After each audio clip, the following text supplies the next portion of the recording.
think the fear of missing out is procrastination's subtler cousin. While procrastinating or even doing good, productive things, fear of missing out just sits right there and says, you're not doing enough. You should be doing this other thing.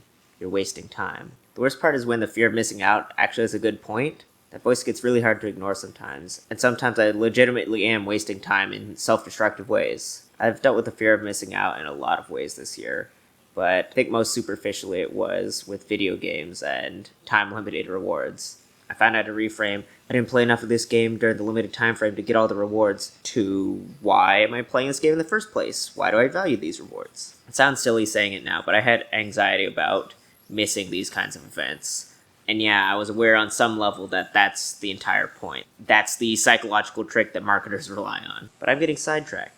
That's not the point of this video. Let's talk canceling projects.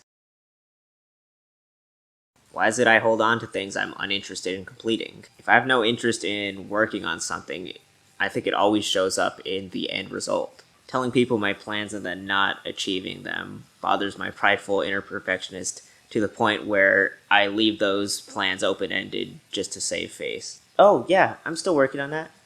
This year has provided me time to step back and reevaluate priorities in a lot of places. Over this weekend I got a lot of rest, but as I was thinking about this Vlogmas series, I just wasn't feeling very motivated. I also considered how it's taken up a decent amount of my free time this month. When I was in college, I quickly dropped an art class when I realized just how insane the workload was. I want to say it was like 2-hour classes, 3 times a week, and that's not even counting the homework. Basically, it was to the point where I would have had very little free time. So yeah, sometimes canceling projects is just necessary to avoid burnout.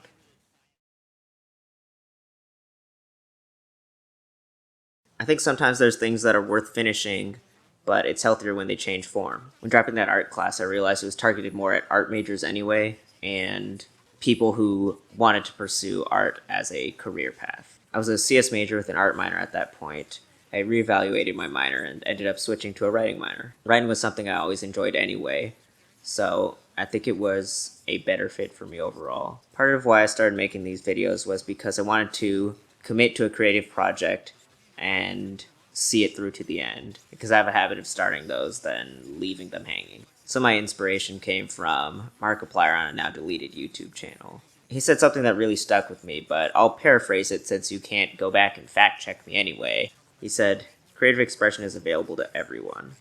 As I mentioned previously, I'd been watching Tessa Violet's Vlogmas series. I'd previously had this fanciful idea that I'd upgrade my computer, but with the ridiculous shortages that ended up happening, I dismissed that idea around like early mid-November. And at some point that quote came back to me. Anyone can be creative.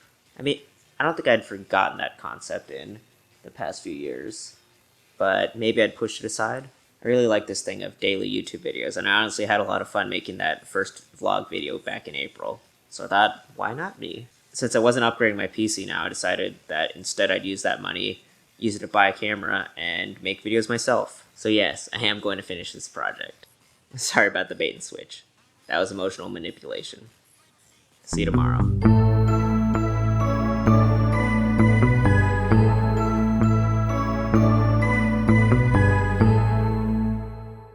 Also, I just realized that some of my videos have dislikes, and that gives me life.